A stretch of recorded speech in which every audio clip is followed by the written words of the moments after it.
Poštovanje, dragi gledalci. U današnjem videu bih hteo malo sa vama da proanaliziramo strategiju u završnicama. I evo odmah da krenemo na jedan primjer. Ovo je partija Aljechin-Semiš Baden-Baden 1925. Znači pre tačno 100 godina. Međutim, ova partija, kao što ćete vidjeti, nije izgubila svoju vrednost. Imamo poziciju na tabli gde beli ima pešaka više. Znači ovaj pešak na B2 je višak i mi trebalo bi nekako da realizujemo tu prednost. Moglo bi sad da rezonujemo i na ovaj način u ovoj poziciji, kažemo aha, imam pešaka više na daminom krilu i trebalo bi tog pešaka da izguram u damu. Znači to bi bio kao najlogičniji plan. Međutim, ako mi krenemo da guramo ovog pešaka, recimo B4, mi slabimo poziciju svog kralja i s obzirom da su i dame na tabli, dama bi mogla nekako da se negde ušunja i proba da eventualno šahira naše kralje ili napada, šta je znam. Tako da Aljechin nije igrao tako, naravno, nego je igrao potez ovde prvo dama D4. Jako lep potez, tih potez. Takođe bih vam napomenuo u ovim završnicama da pogledate kako dobri igrači, tehničari ne žure sa realizacijom svoje prednosti, nego igraju polako. Znači, u završnicama je obično važno da igrate polako, strpljivo, da pazite na kontra igru protivnika, da mu ne dozvoljavate preteranu kontra igru, da ograničavate njegove figure, a ne da žurite i po svaku cenu gledate da dobijete partije kako to čine nekad manje iskusni igrači. Znači, Aljechin postavlja damu na D4, centralizuje damu i ujedno je ograničio malo ovog konja koji recimo sad ne može da dođe na B6 i na D6. Možete se upitati a šta ako nam da šah na E1, međutim kada dama dobro stoji u ovakvim završnicama u centru table, obično ti šahovi, druga strana ima 1-2 šaha, u ovom slučaju samo jedan, i sva ova polja su pokrivena kao što vidite, znači nema više šahova, tako da i nema neke opasnosti, sad je ovaj konj bi bio opasnosti, tako da posle dama D4 crni nije dao ovaj šah jer to nema nikakvog značaja, nego igra potez dama E7 koji je dosta logičan. Šta je ideja tog poteza? Ideja je da sada nekako proba da aktivira skakača, pošto do sad to nije bilo moguće, sad znači povezuje ovu damu i skakača, eventualno može doći skakačem možda na D6. Aljechin sad igra vrlo neobičan potez, lovcem na D3. Šta on ovde radi? Znači on je sada video da, shvatio da crni verovatno hoće da aktivira ovog skakača ovde, i on unapred sklanja ovog lovca od tih mogućih napada, sve vreme isto pazeći da ovaj naravno nema puno šahova, znači opet ako bi dao dama jedan šah, kralj ide na C2 i više šahova nema. Međutim, šta je još u isto vreme uradio s ovim lovcem? Znači napao je ovde dve ove slabosti, G6 i H7. Za sada se i ne vide da su to neke slabosti, ali ipak on je na nišanju, da tako kažem, te pešake. Crni je odigrao potez dama C7.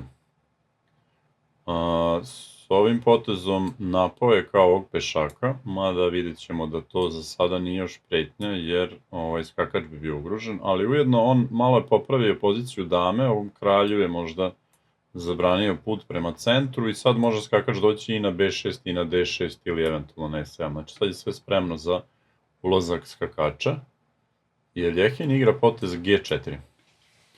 Opet, meni se bar ovaj potez veoma sviđa.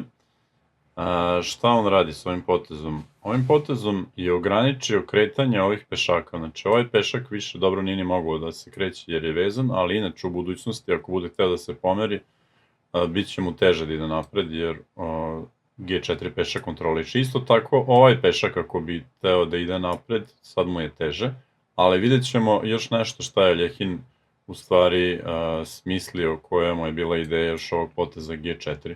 Naravno, ovaj pešak je otrovan, da tako kažemo, jer posle dama D7 skakač bi pao, znači on je naravno pazio da i ovog pešaka ne daje ni jednog pešaka, znači ništa nije žrtvo ovim potezom.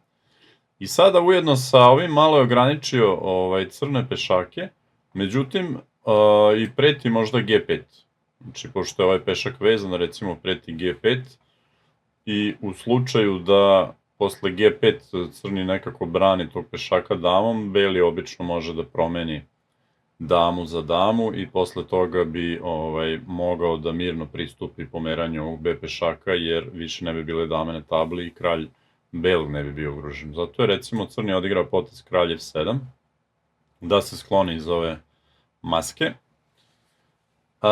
I sad je Aljechin ovde igrao opet vrlo interesantno. Mogao je da igra, po meni ovako prozaično, dama C4, da izmeni dame. I posle lovac C4, završnica mi se čini dosta lako dobijena, jer tipičan način kako je dobijemo sa udaljenim slobodnim pešakom, znači dok će crni morati ovde da se brine da se bori sa ovim B pešakom, svojim konjem i kraljem, obično beli iskoristi tog pešaka samo kao sredstvo odvlačenja, a onda se ušunja među ove pešake na kraljevom krilu. Recimo ovaj kralj može da ide negde do E4 i onda eventualno da napravimo tamo neke slabosti kad se ovaj kralj odvoji, da odigramo lovac G8 pa lovac H7, iznudimo ove pešake da se pomere na G5 i na H6 i posle toga on će biti, morat će pored borbe na daminom krilu sa B pešakom crni da pazi na slabosti na kraljevom krilu. Međutim, Aljechin nije žurio sa tim,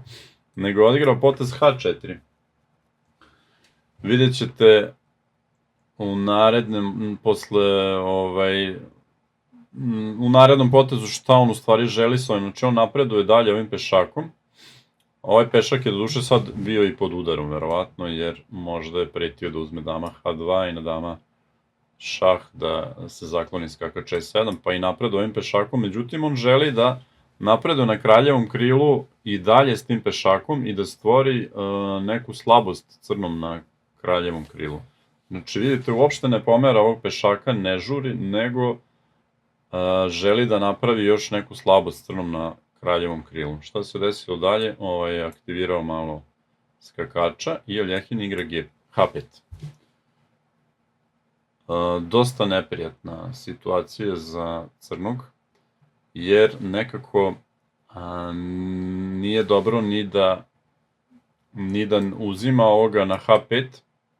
To se desilo u partiji, pa ćemo vidjeti šta je bilo posle uzimanja, ali ne možemo ni pomeriti ovako, recimo, pešaka, jer možda i može i odmah da uzme na H7 ili da igra potez dama E4 pa da uzme na H7. Znači, posle toga bi H7 pešak bio veoma loš, ali recimo ako bi samo čekao crni igrao ovaj potez, skakač D7, sad može da sledi uzimanje i sad crni mora da pazi još i na ovog pešaka. I njegova pozicija oko njegovog kralja je malo slaba. Recimo, opet dolazi u obzir naravno i ova završnica. Međutim, beli može da nastavi da igra recimo ovako na napad. Dama D5 šah, kralj mora da ostane da brani ovog pešaka. I sad recimo potez F4. Zašto F4? Beli želi dalje recimo da postavi svog skakača u centar, pa igram potez F4. Ovaj se ne može uzeti jer visi na D7. I crnom je ovde veoma teško da odigra bilo koji potez. Po meni jedini logičan potez bi bio, ne znam, skakač C5 recimo, da proba da aktivira tog skakača, ali sad posle lovac C4 već prete tamo neki matovi, dama G8 uz dama H8. Ako uzme ovog pešaka, izgubit će ovog konja i pozicija je potpuno izgubljena za crnog. Znači uskoro ovde će dobiti ili mat, ili izgubiti nekog pešaka, ili izgubiti skakača. U partiji crni je uzeo GH5 i GH5. Znači visi sada ovaj pešak. Ako bismo ga pomerili na H6, što bi bilo prirodno da odigramo tako, ali posle dama E4 sad imamo nove slabosti. Znači preti dama H7, preti dama G6 sa osvajanjem novog materijala. Tako da crni nije odigrao ni taj potez, nego je odigrao dama C6 kontra napadajući ovog pešaka. Ako bi uzeo na H7, on je odigrao to s idejom da uzme na F3, međutim Aljechin prvo igra lovac E4, da skloni ovu damu i ujedno odbrani ovog pešaka. I na dama b5 i još jednom igra jedan lagani potez, znači ne žuri, nego igra potez h6. Šta se dešava? Ovaj pešak je već došao na h6, znači 2 polja do izlaznog, i ovaj pešak je sad fiksiran na belom polju, znači on se više nikad neće moći pomeriti. I praktično ovaj kralj u svakoj nekoj završnici mora da pazi i ne može izlaziti iz kvadrata ovog pešaka, znači skoro da ne može više da se pomera sa f linije. Ovde naravno treba proveriti šta se dešavalo, Aljechin je to sigurno svojim proračunom proveri. Ako bi ovaj dao šah na f1, sledio bi izlazak kralja i na ovo ovde još može jedan šah dati, međutim, kao što vidimo, ovaj centralizovan lovac brani polja d3 i d5 i više šahova nema. I sada je pozicija potpuno izgubljena za crnog, jer naravno ova završnica je beznadežna.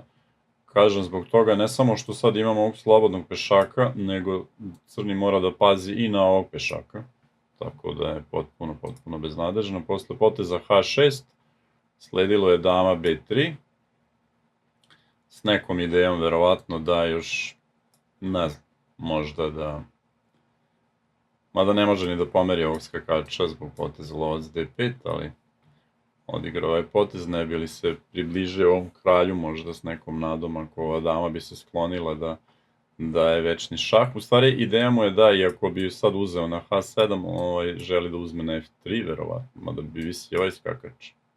Mislim, pozicija je već potpuno izgubljena, znači Aljechin je još odigrao lovac c2 i posle dama b5, vidite kako, mislim, mogo je on ovde verovatno i ovako da igra ovaj potez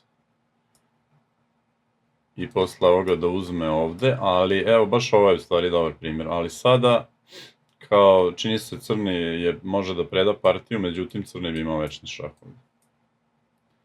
Zato morate biti oprezni skroz do kraja ovoj završnici i posle lovac c2, dama b5, dama mora uvek da pazi na ovog skakača i Aljechin igrao sad dama d3. Forsirajući crnog da izmeni dame jer preti da pojede onog pešaka na h7 sa šahom i posle izmene dama o ovoj poziciji smo već pričali, znači ovaj crni praktično mora da igra ovakav jedan potez da bi branio ovog pešaka i sada naravno beli će se lako obračunati s ovim skakačem koji ne može da zadrži kralj c2, kralj c3, dalje napredujemo s ovim pešakom i završnica je izgubljena. Ovo je baš jedan lep primer tehnički dobro odigrane partije Aljechina u kojoj nije dao nikakvu šansu crnom i u kojoj je pokazao, znači, kako se pravilno realizuje postepeno i pravilno realizuje prednost. Evo, toliko za ovaj video, pozdravljam se.